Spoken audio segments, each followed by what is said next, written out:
Assalamualaikum warahmatullahi wabarakatuh. Salam sejahtera untuk kita semua. Saya Desi Fitria akan menjelaskan tentang definisi dan dampak anak berbakat. Oke, pada modul 3. Yang pertama sekali itu definisi anak berbakat. Definisi anak berbakat sendiri ada banyak sekali ya menurut beberapa ahli. Ini ada salah satunya definisi versi Amerika. Definisi versi Amerika menyatakan bahwa di Amerika pada dasarnya itu dikaitkan dengan skor tes intelijensia Stanford Binet yang dikembangkan oleh Terman setelah Perang Dunia Pertama. Pada waktu itu yang dimaksud dengan anak berbakat atau gifted and talented ialah mereka yang menunjukkan secara konsisten penampilan luar biasa hebat dalam suatu bidang yang berfaedah. Definisi versi Indonesia menyatakan bahwa pengertian berbakat sendiri adalah mereka yang didefinisikan oleh orang-orang profesional mampu mencapai prestasi yang tinggi karena memiliki kemampuan-kemampuan luar biasa. Anak berbakat itu adalah anak yang mempunyai kemampuan yang unggul dari anak-anak rata-rata normal, baik dalam kemampuan intelektual maupun non-intelektual, sehingga mereka membutuhkan layanan atau pendidikan secara khusus. Jadi dapat ditarik kesimpulan dari kedua rumusan masalah tersebut bahwa definisi anak berbakat sendiri itu adalah anak yang mempunyai kemampuan yang unggul dari anak-anak rata-rata normal dan anak baik dalam kemampuan intelektual, kemampuan non-intelektual, sehingga mereka itu membutuhkan layanan pendidikan secara khusus untuk mengaplikasikan apa yang menjadi kelebihannya. Nah, menurut Muhammad Amin sendiri menyimpulkan bahwa keterbakatan itu istilah yang berdimensi banyak. Jadi keterbakatan itu bukan hanya semata-mata anak tersebut memiliki intelijensi yang tinggi, tapi ditentukan juga beberapa banyak faktor. Dampak keterbakatan. Yang pertama, dalam bidang akademik, dampak keterbakatan sendiri mempunyai karakteristik keterbakatan akademik. Yang pertama ya, dengan kecepatan yang kognitif, seorang anak itu mempunyai karakter. Yang pertama, dia memiliki perhatian yang lama terhadap suatu bidang akademik khusus. Misalkan seorang anak yang mempunyai keterkaitan di bidang musik, tentu dia akan memiliki perhatian yang sangat intensif untuk bidang musik. Yang kedua, memiliki pemahaman yang sangat maju tentang konsep, metode, terminologi, dan bidang akademik khusus tersebut. Tentu, dia mempunyai konsep yang akan mereka tuangkan, metode apa, terminologinya di bidang tersebut. Yang ketiga, mampu mengaplikasikan berbagai konsep di bidang akademik khusus yang dipelajarinya pada aktivitas-aktivitas bidang lainnya. Jadi di sini anak dengan dampak keterbakatan sangat multi talented sekali ya. Yang keempat, kesediaan mencurahkan sejumlah besar perhatian dan usaha mencapai standar yang tinggi dalam suatu bidang akademik. Sudah jelas tentu ya dampaknya bagi anak yang mempunyai keterbakatan bidang akademik itu standarnya sangat tinggi di bidang yang dia minati. Yang kelima, memiliki sikap kompetitif yang tinggi dalam suatu bidang akademik khusus dan motivasi yang tinggi untuk berbuat yang terbaik.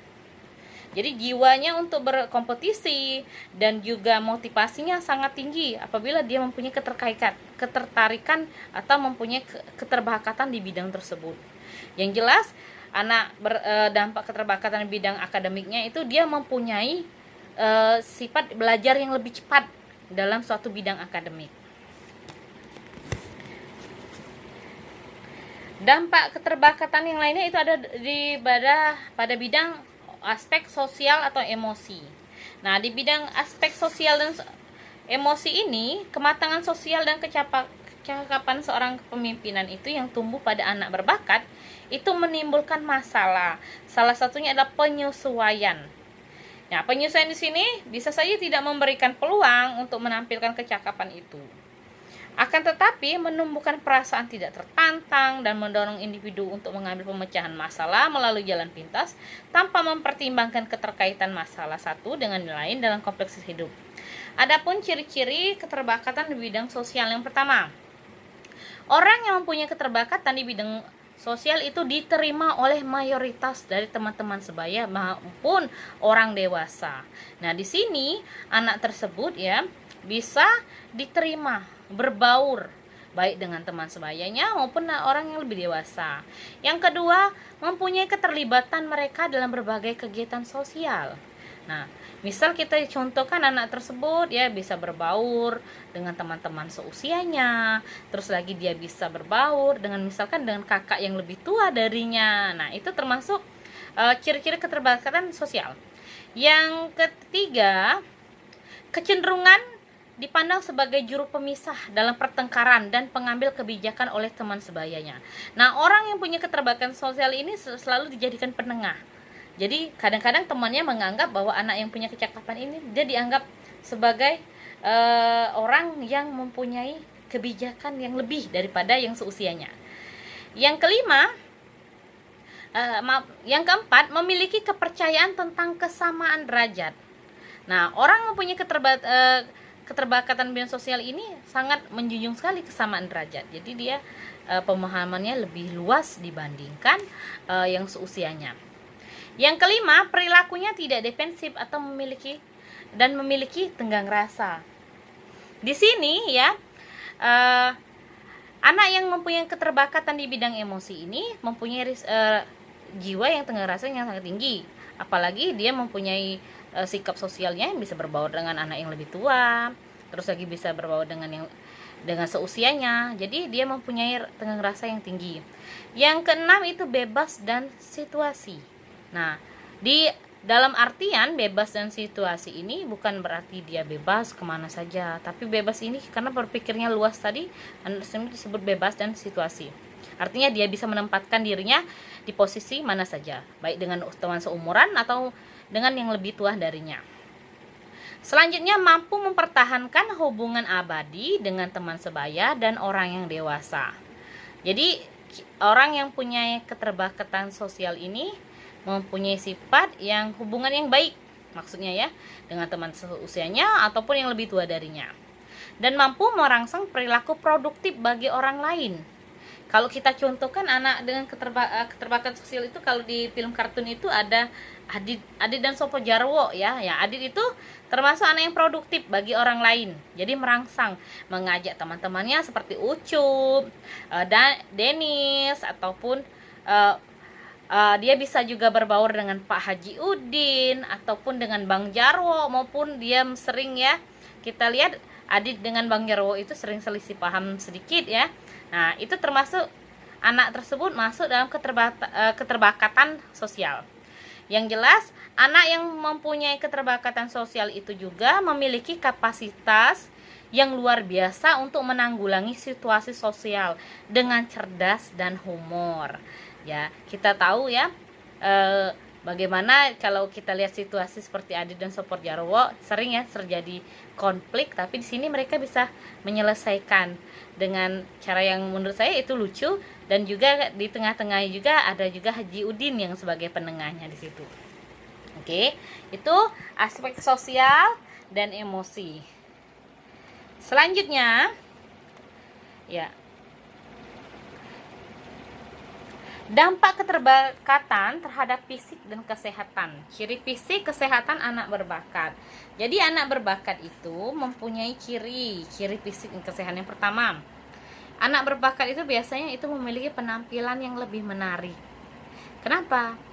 Penampilan itu biasanya kalau kita menemukan orang yang berbakat itu akan menjadi nilai plus pertama orang yang ingin mengenal dia. Makanya dia bisa masuk ke usia mana saja. Nah, itu pasti anak yang punya keterbakatan itu pasti mempunyai penampilan yang menarik, rapi. Jarang sekali ya kita lihat anaknya maksudnya itu urakan, karena nggak bisa kita artikan orang tersebut. Kadang-kadang orang urak itu nggak bisa masuk kepada teman yang usianya, ada yang lebih tua. Yang kedua, kesehatannya itu berada lebih baik atau di atas rata-rata. Jadi karena dia mempunyai intelijensi atau kemampuan yang lebih tinggi, pasti dia tahu bagaimana yang baik untuk dirinya. Jadi kesehatannya itu pasti lebih baik. Yang ketiga, tinggi dan berat badannya itu pasti sama atau sesuai dengan usianya, karena dia sudah bisa menjaga kesehatannya ya. Yang keempat, adanya koordinasi gerak di atas usianya. Jadi karena dia mempunyai jiwa yang lebih sosial, yang lebih tinggi, otomatis dia pergerakan apa yang ingin dia lakukan itu pasti lebih dari usianya itu sendiri. Yang selanjutnya, saya akan membahas juga tentang kebutuhan pendidikan dan jenis layanan pada anak yang berbakat. Jadi anak yang berbakat itu sebenarnya ya memiliki kebutuhan pendidikan atau pelayanan yang berbeda. Karena kenapa? Mereka mempunyai kecenderungan apabila dia itu sama dengan anak-anak yang sama, itu kadang-kadang dia merasa stres karena dia bukan maunya ini loh, dia lebih cepat daripada anak tersebut. Jadi sebagai guru sebaiknya kita harus mempertimbangkan itu. Oke, yang pertama itu kita lihat kebutuhan pendidikan anak berbakat. Dengan adanya keanekaragaman yang kita temuin pada anak-anak itu, termasuk anak berbakat sendiri, mencerminkan jenis dan jumlah adaptasi yang perlu diadakan di sekolah untuk memenuhi kebutuhan khusus mereka. Kebutuhan khususnya itu bisa dilihat di bidang pendidikan, baik dari segi anak berbakat itu sendiri. Misalkan kecenderungan berbakatnya itu bukan di bidang intelijensi, dia berbakatnya di bidang seni, musik, tari, atau bela diri. Ada juga kita akan melihat kebutuhan pendidikan itu berkaitan dengan kepentingan masyarakat. Misalkan anak tersebut mempunyai kecakapan dalam bidang public speaking atau ngomong di depan orang yang banyak. Itu bisa kita gunakan, kita asah dalam kebutuhan pendidikan anak berbakat. Yang pertama, kita akan lihat kebutuhan pendidikan dari segi anak berbakat itu sendiri. Dari segi anak berbakat itu sendiri, potensi yang dimiliki anak berbakat sedemikian hebatnya jika dibandingkan dengan anak biasa, maka untuk mengembangkan potensinya mereka membutuhkan hal-hal sebagai berikut. Yang pertama, anak berbakat itu membutuhkan peluang untuk mencapai aktualisasi potensinya melalui penggunaan fungsi otak yang efektif dan efisien. Nah, di sini ya, anak berbakat itu memiliki fungsi otak yang lebih daripada anak-anak normal pada umumnya. Jadi di situ dia membutuhkan hal yang lebih mendukung. Jadi misalkan anak tersebut condongnya ke dunia musik. Nah, orang tua dan guru bisa memfasilitasi itu. Jadi guru bisa mengasah itu. Misalkan dia pintar dalam menggunakan main keyboard atau dia bisa main gitar. Jadi kita bisa memfasilitasi dengan mengarahkan anak tersebut ikut ekskul gitar misalkan atau ya musik. Jadi dia bisa mengaktualisasikan keahlian yang dia miliki. Yang kedua, itu membutuhkan peluang untuk dapat berinteraksi dengan anak-anak lain. Nah, di sini seorang anak yang mempunyai kelebihan ya, keterbakatan itu ya, dia perlu mengaktualisasikan dan interaksi dengan teman-temannya ya, sehingga mereka itu tidak menjadi manusia yang memiliki superioritas intelektual saja, tapi dia juga bisa penyesuaian. Nah, dari dia bisa kelebihannya itu, dia bisa menampilkan kepada teman-temannya. Yang ketiga, membutuhkan peluang untuk mengembangkan kreativitas dan motivasi internal untuk belajar dan berprestasi. Jadi, motivasi, terus juga kreativitas itu sangat diperlukan. Untuk itulah, sebagai seorang guru harus selalu membimbing, mengarahkan, dan juga jangan lupa juga itu orang tuanya juga ya, harus dijembatani. Komunikasi antara orang tua dan guru. Setidaknya misalkan orang tuanya ada beberapa orang tua itu tidak menerima dengan anaknya menyukai sesuatu bidang. Disinilah fungsi guru mengkomunikasikan, maksudnya itu mengkomunikasikan, terus lagi membicarakan. Jadi sebenarnya intelektual itu tidak hanya di bidang pelajaran saja, tapi bisa di bidang yang lain. Yang kedua, kebutuhan pendidikan yang berkaitan dengan pendidikan masyarakat. Yang pertama itu ya, dalam pendidikan masyarakat, pendidikan anak berkebutuhan anak yang berbakat itu ya membutuhkan kepedulian dari masyarakat terhadap pengembangan potensinya. Jadi di sini menurut Muhammad Amin sendiri mengatakan bahwa sejak dulu Plato telah menyerukan agar anak-anak berbakat terdidik secara khusus karena mereka diharapkan akan menjadi pemimpin dalam segala bidang, ya. Jadi anak tersebut kalau kita didik dengan sesuai yang dia mau, yang kita arahkan, itu akan menjadi suatu yang menonjol. Jadi itu juga akan menjadi panutan atau contoh bagi yang anak-anak yang lain, ya. Yang kedua, membutuhkan pengembangan sumber daya manusia yang berbakat. Nah, dengan adanya spesialisasi, keterbakatan di suatu bidang, itu akan menjadikan sumber daya manusia yang berbakat. Contoh, ada seorang anak yang pintar matematika, tentu dia akan menjadi contoh atau jadi patokan orang pada tempatnya itu. Yang ketiga, anak berbakat membutuhkan keserasian antara kemampuannya dengan pengalaman belajar. Jadi kita di sini harus seimbang sekali, ya. Jadi oleh karena itu, pendidikan perlu mewujudkan lingkungan yang kaya pengalaman sehingga dapat memenuhi perkembangan anak berbakat. Jadi anak-anak berbakat itu memiliki perspektif masa depan yang jauh berbeda dengan orang lain. Nah, yang keempat itu membutuhkan usaha untuk mewujudkan kemampuan anak berbakat secara nyata atau real melalui latihan atau juga keterbakatan anak itu sendiri, ya, diasah dengan hal yang dengan yang relevan dengan apa yang dia sukai. Selanjutnya itu ada jenis-jenis layanan bagi anak berbakat. Yang pertama itu adalah komponen sebagai persiapan penentuan jenis layanan. Sebelum kita menentukan jenis layanannya itu, kita harus memperhatikan beberapa hal. Yang pertama, pengidentifikasian anak berbakat. Jadi di sini kita harus mengetahui karakteristiknya. Jadi mana kita harus mengidentifikasikan anak berbakat itu bukanlah anak yang muda. Jadi kita harus memupuk, mengarahkan, dan kita akan melihat di mana kecenderungan keterbakatan anak ini. Yang kedua, tujuan umum pendidikan anak berbakat. Jadi kita di sini setiap anak berbakat itu hanya punya tujuan umumnya juga, yang mana yang akan dicapai. Yang ketiga, kebutuhan pendidikan anak berbakat sendiri itu selain untuk kepentingan individu anak berbakat itu sendiri, juga nantinya akan untuk kepentingan masyarakat. Oke. Selanjutnya, komponen sebagai alternatif implementasi jenis layanan.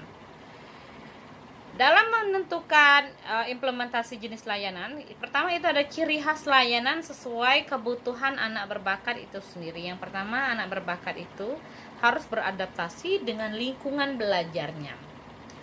Nah, untuk itu perlu adanya usaha mengadaptasi lingkungan belajar dirancang untuk membawa anak-anak berbakat bersama-sama dengan teman seusianya dalam jangka waktu tertentu. Nah, alasannya mengapa? Yang pertama, untuk memberikan kesempatan bagi anak berbakat dalam berinteraksi dengan teman-teman seusianya. Kita tidak boleh meninggalkan, ya, bahwa anak berbakat itu harus fokus dengan yang dia kerjakan saja, tapi dia juga butuh interaksi dengan teman-teman yang seusianya. Yang kedua itu untuk memudahkan guru dalam mengajar, karena kita tahu anak berbakat itu berbeda dengan anak-anak normal pada umumnya. Jadi kita harus, ya, disesuaikan juga. Kita harus memberikan pengertian bahwa anak berbakat itu di kelas itu beraneka ragam, ada anak normal, ada anak berbakat. Yang ketiga, untuk menempatkan siswa berbakat dengan pengajar yang mempunyai keahlian khusus dalam menangani anak berbakat. Ini sangat perlu sekali. Jadi anak berbakat itu harus diarahkan dengan guru yang tepat.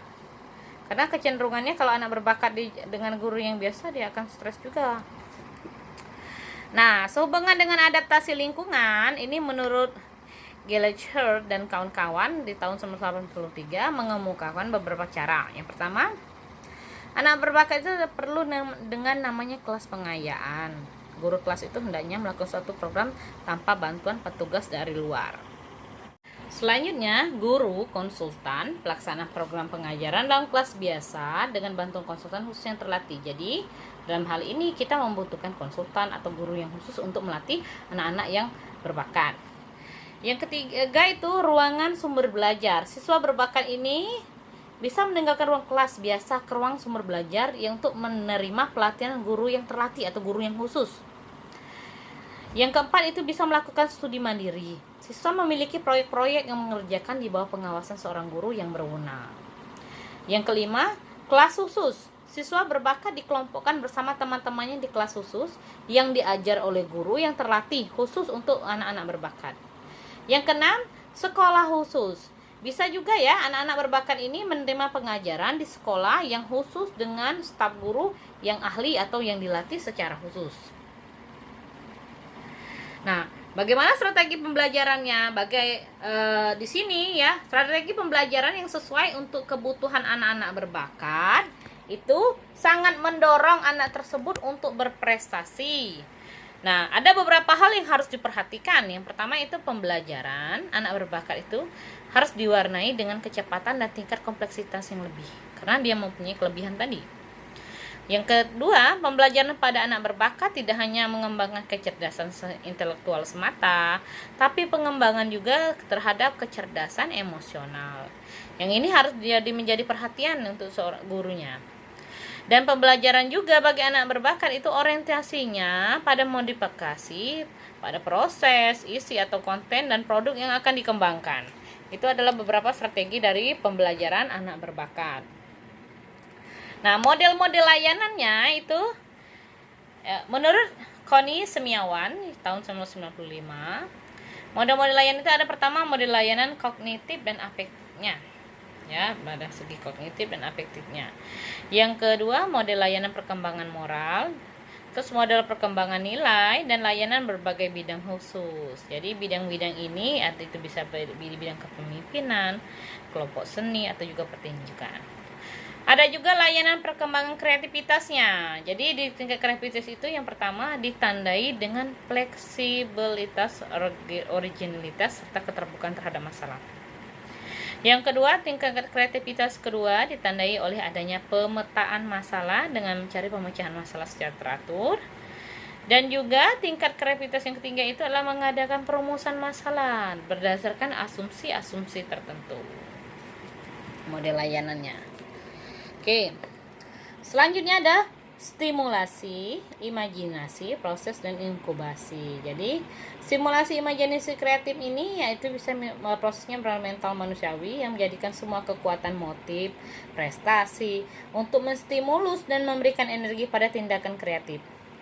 Nah, pada proses inkubasi itu tahap berpikir kreatif tersebut itu bagaimana cara mengatasi masalahnya atau problem solving. Jadi desain pembelajarannya itu menurut Renzul, langkah-langkah penting dalam memperhatikan dalam mendesain pembelajaran ini adalah melakukan seleksi atau latihan. Guru mengembangkan kurikulum untuk memenuhi kebutuhan standar pelajar yang berkelebihan tadi, identifikasi jamak, pematokan sasaran, program organisasi, dan peningkatan administratif. Nah, bagaimana cara mengevaluasinya? Proses evaluasinya pada anak berbakat itu tidak berbeda pada anak normal umumnya ya. Namun kurikulumnya dan pembelajaran anak berbakat itu kan berbeda. Cakupan dan tujuannya juga berbeda. Jadi evaluasinya itu sesuai dengan keadaan tersebut. Jadi tujuannya itu adalah untuk mengetahui ketuntasan belajar sang anak itu sendiri. Baiklah, itu pemaparan saya tentang anak berbakat dan bagaimana pelayanannya. Sedikit saya sampaikan ya, bahwa anak yang berbakat, anak yang berkebutuhan khusus ya. Jadi kita ketahui bahwa anak berkebutuhan khusus itu bisa juga anak yang mempunyai intelijensi yang tinggi dan juga bisa anak yang mempunyai intelijensi yang rendah.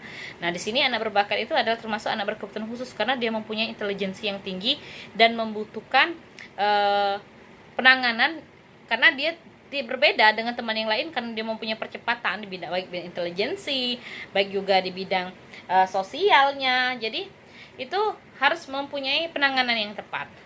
Ini hadis Ibu contohkan ya, menurut hadis riwayat Bukhari bahwa tidak ada satu musibah yang menimpa setiap muslim, baik rasa capek, sakit, bingung, sedih, gangguan orang lain, resah yang mendalam sampai duri yang menancap di badannya, kecuali Allah jadikan hal itu sebagai sebab pengampunan dosa-dosanya. Jadi untuk orang tua yang mempunyai anak yang mempunyai anak-anak yang berbakat, anak-anak yang berkebutuhan khusus ya, itu semua akan Allah jadikan sebab pengampunan dosa-dosanya. Demikian pemaparan saya tentang anak yang berbakat dan bagaimana pelayanannya. Lebih dan kurang saya mohon maaf. Saya akhiri dengan assalamualaikum warahmatullahi wabarakatuh.